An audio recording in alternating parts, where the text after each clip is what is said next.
ভাই ভাইয়ের সাথে বেঈমানি করলে তার ফল কিরূপ হবে?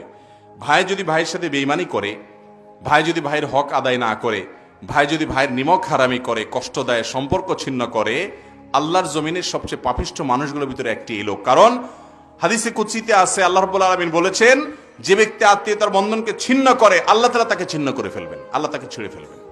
মান কাতা কাতাহুল্লাহ। জঘন্য একটা বিষয় ভাইরা।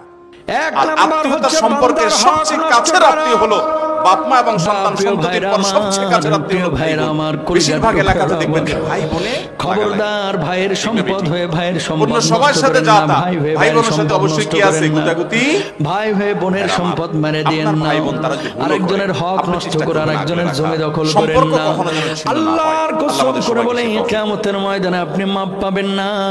বিশ্বনবী বসে আছেন এইভাবে, আল্লাহর নবীর কাছে একজন সাহাবীর লাশ আনা হলো। নবীজিকে বলা হলো, নবীজি তার জানাজার নামাজটা পড়ায় দেন।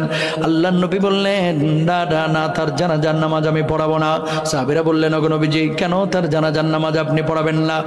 রাহমাতুল লিল আলামিন বিশ্ব নবী সাল্লাল্লাহু আলাইহি ওয়াসাল্লাম বললেন, ওই ব্যক্তি ছিল ঋণগ্রস্ত, ঋণ পরিশোধ করে নাই, এই কারণে আমি নবী তার জানাজার নামাজ পড়াবো না। বলুন আল্লাহু আকবার।